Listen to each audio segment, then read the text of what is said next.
What's up, Internet? Nerdlocker.com, and we've got DC entertainment news for you this week. Oh my god, can't wait. Let's get started. Yeah, it's pretty good news. Nah, I'm just kidding. I'm actually excited. Okay, so first up, Joseph Gordon-Levitt. Joseph Gordon-Levitt.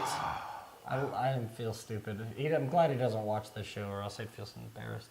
But he is right now, and he's going to produce the Sandman movie. No word on whether he will act or direct it. Yeah. Act in it. A lot of people. I think we even talked about it. That it was like, oh, he's gonna be in it, and he's gonna like star in it and like direct it, but probably not. He is confirmed to produce it though. He's at least involved in it, and yeah, he'll probably act in it. Don John was amazing, so if he did direct it, I can kind of see him doing a really good just visual piece, but I don't want him taking too many creative freedoms, you know? I don't think he will. If he loves the book, I think he would totally be on point, to the point of like Sam Raimi doing, Spider-Man 1, like that was nuts, like it was so good and true to it.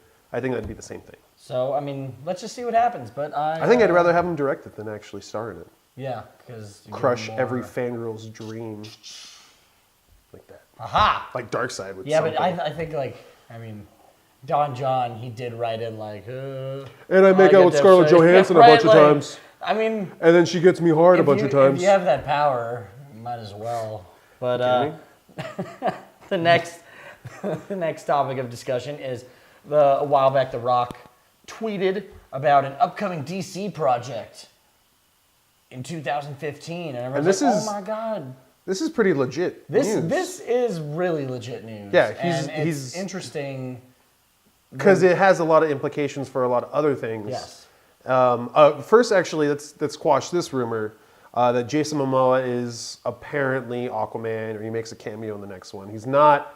He was kind of talking about stuff. I know it sucks you just got into Khal Drogo and you love him now. But it sucks. And he also did confirm that, I know this is Marvel news, but he did confirm that he was auditioned for Drax and they didn't give it to him. That really pisses me off. But either way, he apparently is not going to be in any DC news, so that sucks. But The Rock is actually going to be in a DC property. Yes, and it is Justice League. And I guess the thing they're talking about now is that they're going to film Justice League back to back with right after Man of Steel 2, Superman. Batman vs Superman, whatever the hell you want to call it.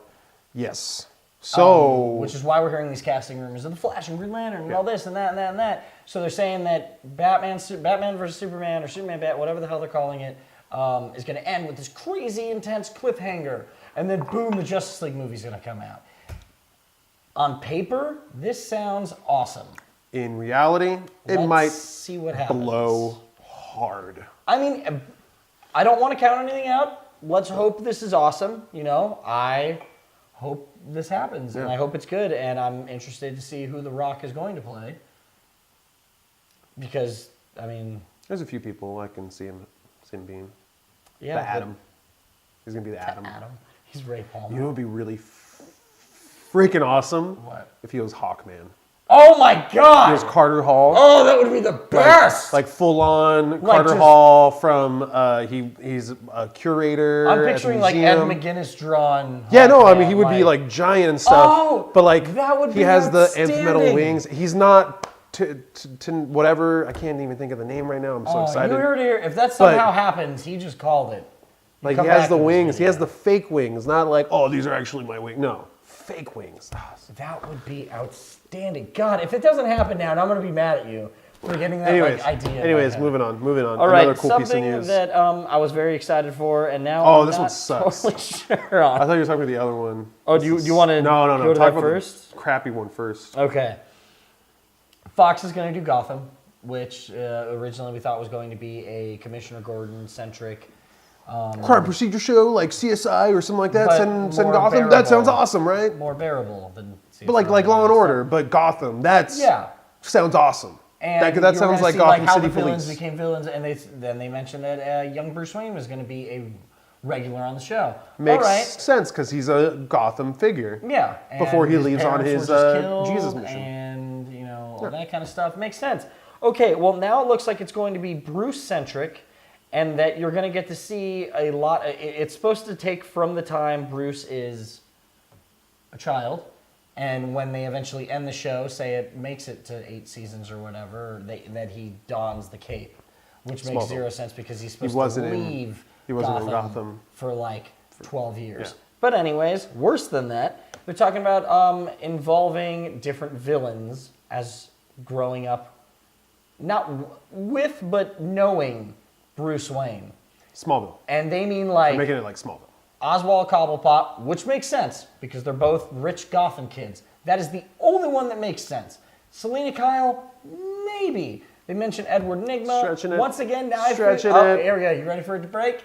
The Joker. Oh, you just ruined it. And I'm sorry, like, you can't have a young Joker because he's not the Joker.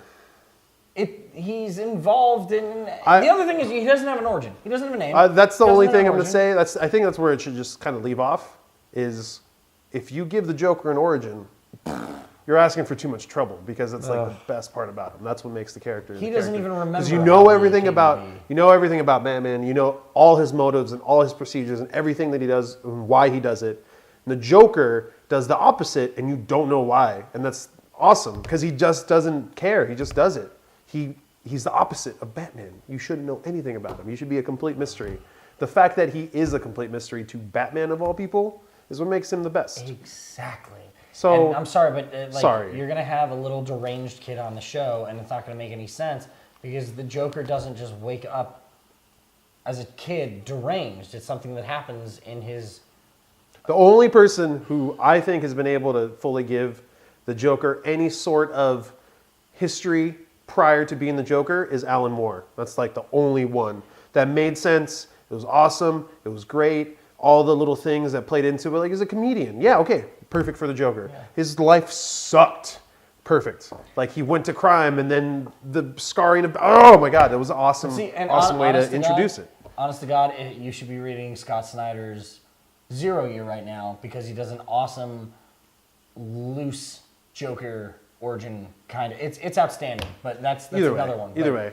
I feel like this is just stretched too thin, and I feel like this show is just going to be failure. Well, luckily, we have another show that's being picked up by NBC of all people, and hopefully they don't cancel the crap out of it like they do with everything else that's awesome.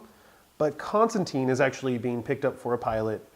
The David Goyer actually penned and produced, and which he's is fully cool. behind it. It sounds awesome because he's one of those comic book fans that has been part of a lot of cool adaptations. I will say most of the best ones were when he was working with a Nolan or someone else. Yes. Not just him.